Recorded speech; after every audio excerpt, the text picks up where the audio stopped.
खपुर गारो ॾिनसी विधुई वॾो वेर नांगन विधे निकिरी तो डर मथे पेर ही तनी जो ढेर जिन जूनागढ़ जलायो। पंहिंजे शागिर्दीअ वारे ज़माने खां सियासत जी शुरूआत कंदड़ एंटी वन यूनिट मूवमेंट जो अहम कारकुन ऐं अवामी जमहूरी पार्टीअ जो जनरल सेक्रेटरी मोहतरम अमाला शेख साहब मौजूद आहे। साईं खे गुज़ारिश कंदुसि त उहो अची तव्हां सां मुखातिब थिए। अमाला शेख साहब जनरल सेक्रेटरी अवामी जमहूरी पार्टी। मोहतरम अब्दुल खालिक चेयरमैन GSN महाज, मुझो दोस्त यूसुफ मस्ती खान, डॉक्टर रियाज, डॉक्टर इरम, अदी, सलमा, हाशिम, नासिर ऐं ॿिया दोस्त ऐं भाउर GSN। सभ खां पहिरीं तव्हां GSN महाज वारनि खे मुबारक थो ॾियां त हुननि संत जे उन माण्हूअ जे यादि में ही अॼु उनजी सालगिरह मल्हाई आहे जेको असांजी सिंध जी सियासत ते अध सदीअ ताईं राज कंदो रहियो। ऐं अध सदी जेकॾहिं को माण्हू राज थो करे त उहो सदाईं सॼी उमिरि राज कंदो आहे। मुंहिंजो मतिलबु आहे जनाब GM सेठ सां। ऐं GSN महाज में आउं अचणु पंहिंजे लाइ हिन जलसे में हिननि जे गॾिजाणियुनि में फ़ख्रे बाइश सम्झंदो आहियां, छो त अब्दुल खालिक माना संजीदगीअ सां बहस। ऐं हिते जेके बि दोस्तनि ॻाल्हायो उन्हनि आम रवाजी तक़रीरुनि खां वधीक सुवाल उभारिया। जॾहिं सुवाल उभरंदो आहे त उन सुवाल जो जवाबु थींदो आहे जवाब मां जेके नवां रस्ता जुड़ंदा आहिनि। उन ते बालादीअ ॻाल्हायो, ॿियनि दोस्तनि ॻाल्हायो, ऐं मां सम्झां थो पियो त इहो वक़्त जो सुवालु आहे।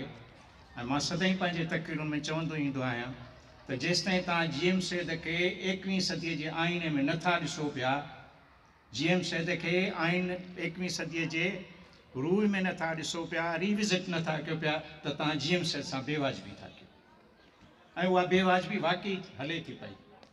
कीअं बेवाजिबी थी हले पई, इहा तक़ाज़ा आहे। GM सेठ छो एॾो वॾो माण्हू?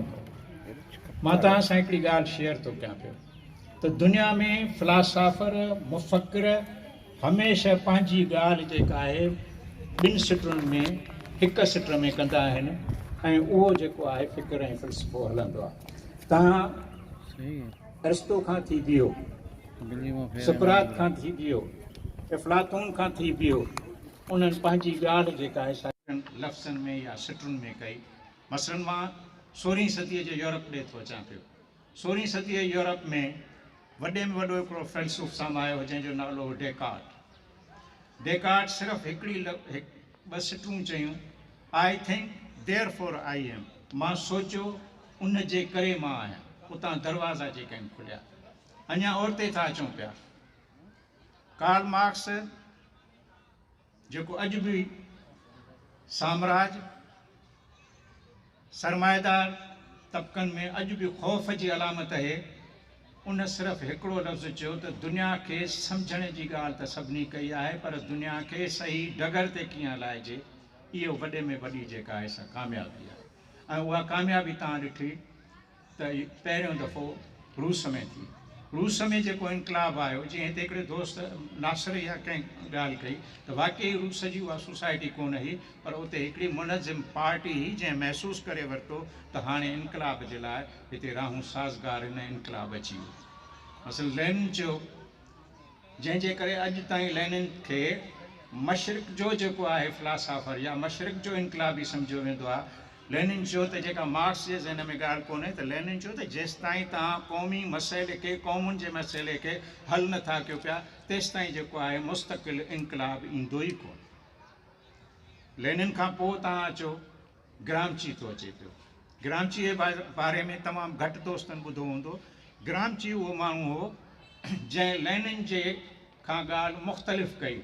ऐं मां ताज़ो हुनखे पढ़ियो पिए त जॾहिं ग्रामची रूस वियो, रशिया वियो, सोवियत यूनियन में इनकलाब अची चुको, त हुन जेका नई ॻाल्हि रखी उनखे वॾे में वॾी लताड़ कंदड़ ट्राटस्की हो।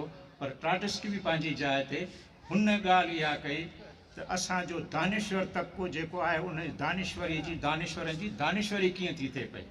ऐं दानेश्वर लफ़्ज़ ते इन लाइ थो ॻाल्हायां पियो त हिन वक़्तु सिंध में वॾो फ़िक्री बहिरान आहे ऐं जेके माण्हू घरां रुसनि था असीं उन्हनि खे दानेश्वर बणाए था छॾियूं।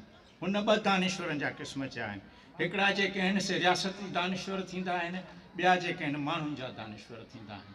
ऐं इन ॻाल्हि ते जेको आहे सो हुनजो इख़्तिलाफ़ पैदा थियो ऐं हिकिड़ो लफ़्ज़ जेको आहे हुनखे अमरता बख़्शी त बालादस्ती क़ौमुनि जी कीअं थी थिए पई।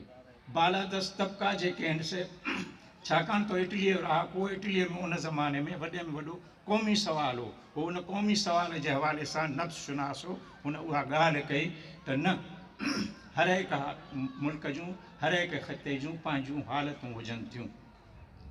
हाणे अचूं था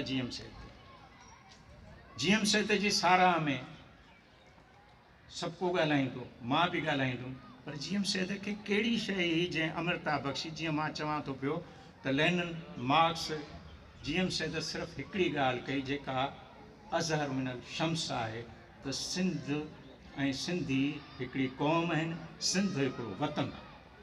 जीएम सेत इहा ॻाल्हि कई त सिंधी हिकु क़ौम आहे ऐं सिंध वतन आहे ऐं सिंध वतन खे आज़ादु थियण जो हक़ु आहे, हक़ हुक्मरानी जंहिंखे असां अॼु ज़बान में था चऊं पिया।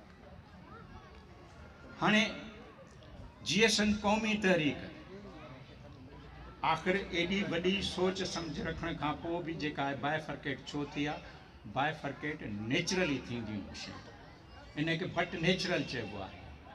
छाकाणि त हिकिड़े पासे अॼु बि बीठा आहियूं जॾहिं प्लेटफॉर्म ते त जीएम सेत जी तहरीक में हिकिड़ा मुहमजोई कंदड़ जेके साईं जीएम सेत जे नाले खे वधाए अॻिते पंहिंजा कम था कनि पिया, ॿिया उहे आहिनि अब्दुल ख़ालिक जहिड़ा माण्हू जेके चवनि था त जीएम सेत खे असां 21वीं सदीअ में एक्सप्लोर कीअं करे था सघूं पिया। That is the difference.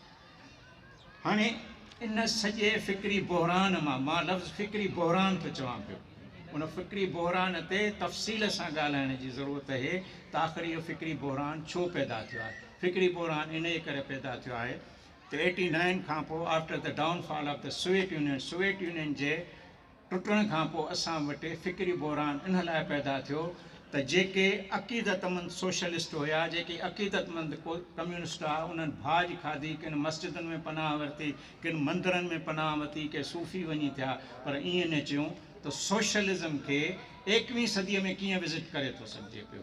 क़ौम परस्ती बि ईअं थी चवे पई त तव्हां क़ौम परस्तीअ खे 21वीं सदीअ में कहिड़े नहज सां, कहिड़े दर्जे सां ॾिसी था सघो पिया। क़ौम परस्ती मुंहिंजे ख़्याल में हाणे हिन ॿिनि राहनि ते बीठी आहे, ॿिनि लाड़नि ते बीठी आहे।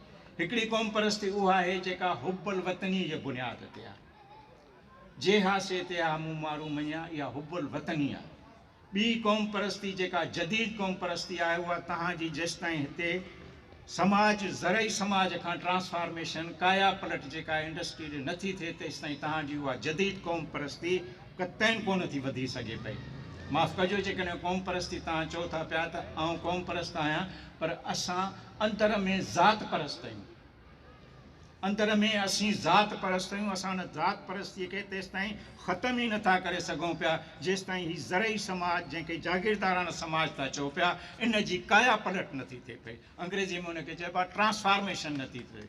ट्रांसफॉर्मेशन तॾहिं थींदी जॾहिं हिते इंडस्ट्री ईंदी। बदकिस्मतीअ सां असां सिंध जी हक़े हुक्मरानी, मां उन जी ख़ालिक सां वेठो हुउमि, मां चयोमांसि त सॼो कमु कंदा आहियूं असीं क़ौम परस्त। इहा जिदोजहद बेटनि जी बारे में, कहिड़े बि बारे में क़ौम परस्त ऐं तरक़ी पसंदि बीहंदा, पछाड़ीअ जेको आहे सो सॼो जेको आहे माल मलीदो पीपल्स पार्टी खणी वेंदी आहे। छाकाणि त असां सिंध में अल्टरनेट फोर्स पैदा न करे सघिया आहियूं ऐं असां ज़रे घटि अणसिधी तरह ख़ालिक खिले पियो वेठो। मूं चयोमांसि ज़रे घटि असां ॼण पीपल्स पार्टी वांगार था वहूं पिया। वांगार सियासत में बंदि थियणु खपे। उहो तारीख़ जो ज़िम्मेवारी असांजे ऐं तव्हांजे मथां आहे। हिते दोस्तनि मिडिल क्लास जी ॻाल्हि कई, मिडिल क्लास जो हुअणु ज़रूरी आहे। अपॉर्चुनिस्ट मिडिल क्लास हिन वक़्तु सिंध में सामाइजी चुको आहे, जंहिंखे सूडो मिडिल क्लास तव्हां चई था सघो पिया, पर उनखे कन्वर्ट करिणो आहे। हिते जेके दोस्त वेठा आहिनि उन्हनि में अक्सरियत जेका आहे मच्छी मानी लाइ कपिड़े जी, या ॿिया उहे आहिनि जेके आणीनि चाढ़ीनि ॾुथ ॾियारी सूमरा, इहे ई त वेठा आहियूं। हिते कहिड़ो सरमाएदार वेठो आहे? न, पर इहा शइ असांखे ज़रूरु क्रॉस करणी आहे। जेकॾहिं असां हीअ नथा क्रॉस कयूं त चीन खे ॾिसो, चीन जेको सोशलिस्ट चीन उहो फिरी सरमाएदार थियो आहे, हाणे सीपेक जे करे असांजे ॻिचे में पवण वारो आहे। इन सभिनी शयुनि खे ॾिसणो आहे ऐं क़ौम परस्तीअ खे या जीएम सद जे फ़िक्र खे, फ़िलसफ़ो अञा ॿी शइ आहे। जीएम सद जेका सिंधी क़ौम चयो, उन क़ौम खे असीं 21वीं सदीअ जे हवाले सां छा था ॾिसी सघूं पिया।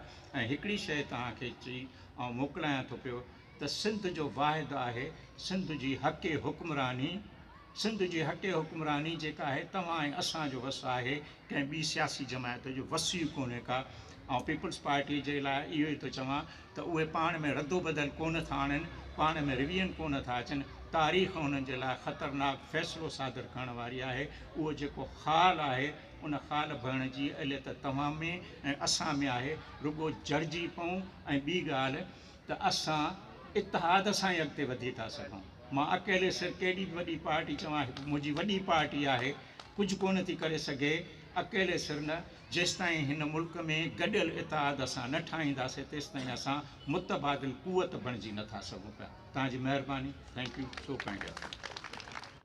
जीएम सैद खे 21वीं सदीअ जी अखि सां न ॾिसणु, उन सां वॾी ज़्यादती हूंदी।